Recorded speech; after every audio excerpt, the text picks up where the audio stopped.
Hi ಸ್ನೇಹಿತರೆ, ನಮಸ್ಕಾರ. ನಾನು ನಿಮ್ಮ ಮಿಸ್ಟರ್ ಬೀಬಾ 143. ಏನಪ್ಪ ಕಡಲೆಪುರಿ ಇಟ್ಬಿಟ್ಟು ಏನು ಮಾಡ್ತಾ ಇದ್ದಾನೆ ಅಂತ. ಇಲ್ಲ, ನಮ್ಮ ಉತ್ತರ ಕರ್ನಾಟಕ ಸ್ಪೆಷಲ್ ಮಂಡಕ್ಕಿ ಸುಸ್ಲ ಮಾಡೋದು ಹೇಗೆ ಅಂತ ತೋರಿಸ್ಕೊಡ್ತೀನಿ, ಬನ್ನಿ ನೋಡೋಣ. ಮೊದಲಿಗೆ ಮಾಡಬೇಕಾಗಿರೋದು ಇಷ್ಟ ಸ್ನೇಹಿತರೆ. ಒಂದು ಪಾತ್ರೆಯನ್ನು ತಗೊಳ್ಳಿ, ಅದರಲ್ಲಿ ಸ್ವಲ್ಪ ನೀರನ್ನು ಹಾಕ್ಕೊಳ್ಳಿ.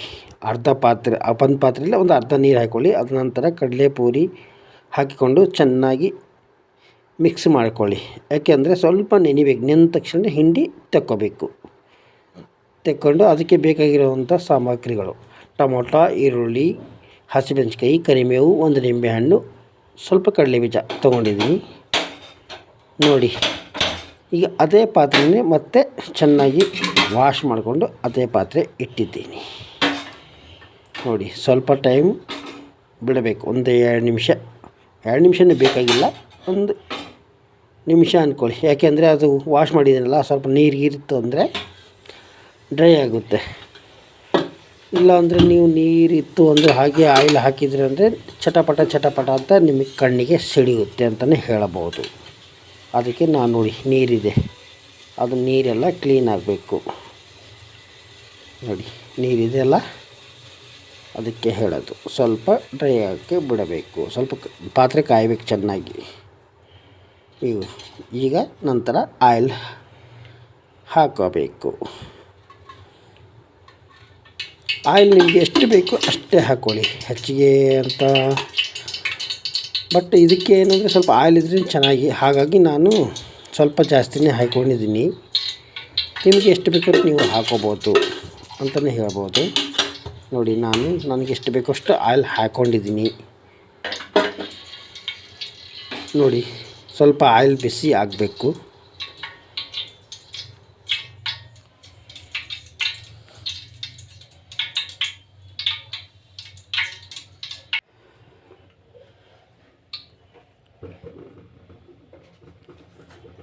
ಈಗ ನೋಡಿ, ಬಿಸಿ ಆಗಿದೆ. ಈಗ ಮೊದಲಿಗೆ ನಾನು ಜೀರಿಗೆ ಸಾಸಿವೆ ಹಾಕೋತಾ ಇದ್ದೀನಿ.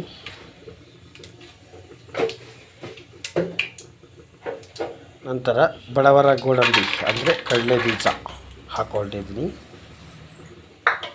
ಕಡಲೆ ಬೀಜ ಯಾಕಪ್ಪ ಹಾಕಿದ್ದಾನೆ ಫಸ್ಟಿಗೆ ಅಂತ ನೀವು ಅಂದ್ಕೋಬೋದು. ಬಟ್ ಅದು ಚೆನ್ನಾಗಿ ಫ್ರೈ ಆಗಬೇಕು, ಅಂದರೆ ಕುರುಮ್ ಅಂತ ಅನ್ನಬೇಕು, ಹಾಗೆ ಅದಕ್ಕೆ ಹಾಕೋದು. ಕಡಲೆ ಬೀಜ ಬೇಡ ನಮಗೆ ಅಂದರೆ ಸ್ಕಿಪ್ ಮಾಡ್ಕೋಬೋದು, ಏನು ತೊಂದರೆ ಏನಿಲ್ಲ. ಬಟ್ ನಮಗೆ ಬೇಕು, ಹಾಗಾಗಿ ನಾನು ಹಾಕ್ಕೋತಾ ಇದ್ದೀನಿ ಕಡಲೆ ಬೀಜ. ನನಗೆ ಇಷ್ಟ ಕಡಲೆ ಬೀಜ ಅಂದರೆ, ಅದೇನೋ ಅಂತಾರಲ್ಲ ಬಡವರ ಗೋಡಂಬಿ, ಅದಕ್ಕೆ ನೋಡಿ. ಈಗ ಹಸಿಮೆಣಸಿನ್ಕಾಯಿ, ಈರುಳ್ಳಿ, ಕರಿಬೇವು ಎಲ್ಲನೂ ಒಟ್ಟಿಗೆ ಹಾಕ್ಕೋತಾ ಇದ್ದೀನಿ ನೋಡಿ. ಒಟ್ಟಿಗೆ ಹಾಕ್ಕೊಂಡು ಸ್ವಲ್ಪ ತಿರ್ಸ್ಕೊಳ್ಳಿ. ಇವಾಗ ಚೆನ್ನಾಗಿ ಎಲ್ಲ ಮಿಕ್ಸ್ ನೀಟಾಗಿ ಫ್ರೈ ಆಗಬೇಕು, ಅಲ್ಲಿವರೆಗೂ ತಿರ್ಸ್ತಾ ಇರಿ. ಮತ್ತು ಯಾರೆಲ್ಲ ಹೊಸದಾಗಿ ಈ ವಿಡಿಯೋ ನೋಡ್ತಾ ಇದ್ದೀರಾ, ದಯವಿಟ್ಟು ಸಬ್ಸ್ಕ್ರೈಬರ್ ಮಾಡಿ, ಬೆಲ್ಲೈಕನ್ನ ಪ್ಲಸ್ ಮಾಡಿ, ಆಲ್ ಅಂತ ಕೊಡಿ. ನಾನು ಹಾಕುವಂಥ ಪ್ರತಿಯೊಂದು ವಿಡಿಯೋ ಮೊದಲು ನಿಮಗೆ ಬಂದು ತಲುಪುತ್ತೆ ಅಂತಲೇ ಹೇಳ್ಬೋದು.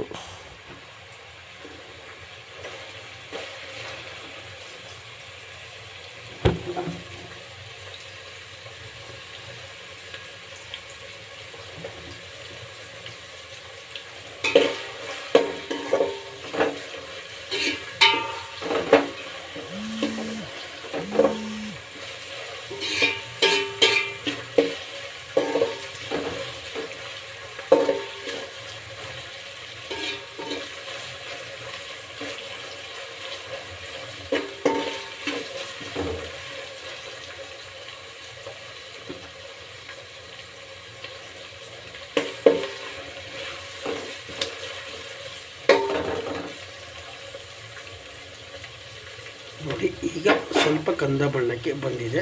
ಈಗ ನಾನು ಟೊಮೊಟೊ ಆ್ಯಡ್ ಮಾಡ್ಕೊತಾ ಇದ್ದೀನಿ ನೋಡಿ. ಈಗ ಟೊಮೊಟೊನು ಹಾಕಿದ್ದೀನಿ. ಈಗ ಅದನ್ನು ಸ್ವಲ್ಪ ತಿರ್ಸ್ಕೊಳ್ಳಿ ಚೆನ್ನಾಗಿ. ಅದನ್ನು ಸ್ವಲ್ಪ ಫ್ರೈ ಆಗೋವರೆಗೂ ಸ್ವಲ್ಪ ತಿರ್ಸ್ಕೊಳ್ಳಿ.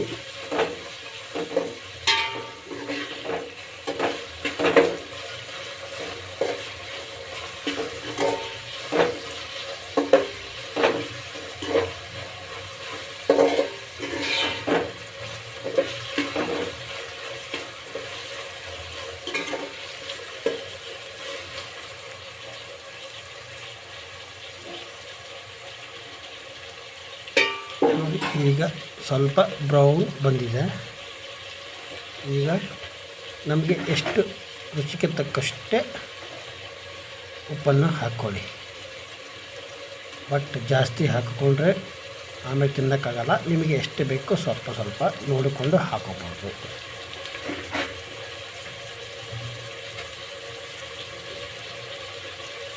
ನಂತರ ಸ್ವಲ್ಪ ಅರಿಶಿಣ, ಅದು ಅಷ್ಟೇ, ತುಂಬ ಜಾಸ್ತಿನೂ ಹಾಕಬಾರ್ದು, ಸ್ವಲ್ಪ ಕಡಿಮೆನೂ ಹಾಕಬಾರ್ದು. ನಮಗೆ ಎಷ್ಟು ಬೇಕೋ ಅಷ್ಟೇ ಹಾಕೋಬೇಕು.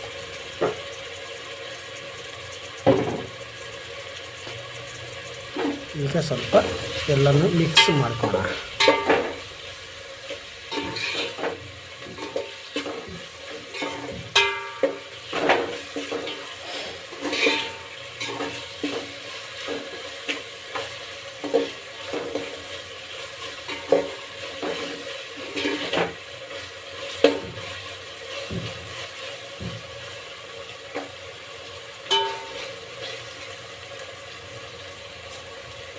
ನೋಡಿ ಮಿಕ್ಸ್ ಆಗಿದೆ.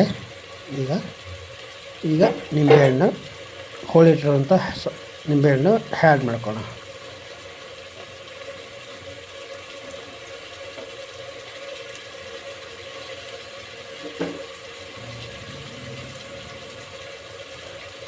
ನಿಂಬೆಹಣ್ಣು ನಿಮಗೆ ಎಷ್ಟು ಬೇಕಾದರೂ ಹಾಕೋಬೋದು. ತುಂಬ ಓವರ್ ಆದ್ರೂ ಚೆನ್ನಾಗಿರಲ್ಲ. ನೋಡಿ, ಒಂದು ಹಾಕಿದ್ರೆ ತುಂಬ ಚೆನ್ನಾಗಿರುತ್ತೆ. ಹಾಗಂತ ಇನ್ನೊಂದು 2 ಹಾಕೋಕ್ಕೆ ಹೋಗಬೇಡಿ. ನಿಮಗೆ ಎಷ್ಟು ಹುಳಿ ಬೇಕೋ ಅಷ್ಟು ಮಾತ್ರ ಹಾಕ್ಕೊಳ್ಳಿ ಅಂತ ಹೇಳ್ಬೋದು. ನಾವು ಒಂದು ಸಾಕು.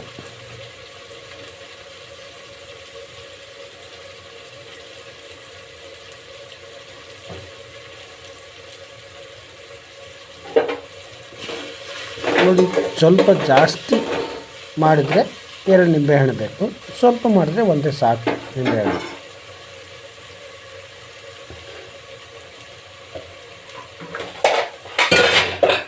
ನೋಡಿ, ನಾನು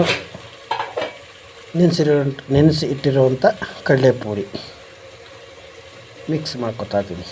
ನೋಡಿ,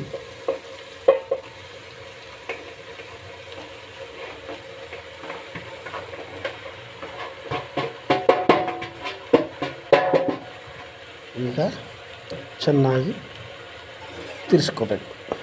ಕಡಲೆಪುರಿ ಎಲ್ಲ ಚೆನ್ನಾಗಿ ನೀಟಾಗಿ ಮಿಕ್ಸ್ ಮಾಡ್ಕೋಬೇಕು.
ನೀಟಾಗಿ ಈಗ ಮಿಕ್ಸ್ ಆಯಿತು. ನೀಟಾಗಿ ಆಯ್ತು ನೋಡಿ.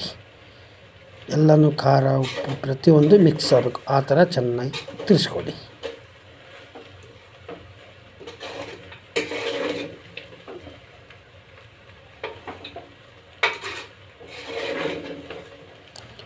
ತಿರ್ಸ್ಕೊಂಡಿದ ತಕ್ಷಣವೇ ಸ್ಟವ್ ಆಫ್ ಮಾಡೋಕ್ಕೆ ಹೋಗಬೇಡಿ.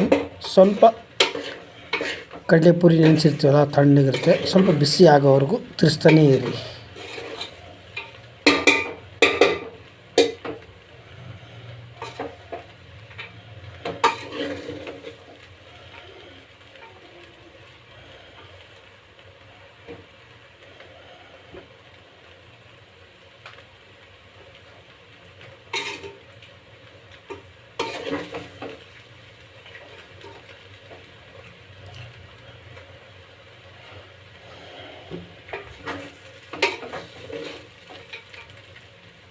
ನೋಡಿ, ನಮ್ಮ ಉತ್ತರ ಕರ್ನಾಟಕ ಮಂಡಕ್ಕಿ ಸುಸ್ಲ ರೆಡಿ ಆಗಿದೆ.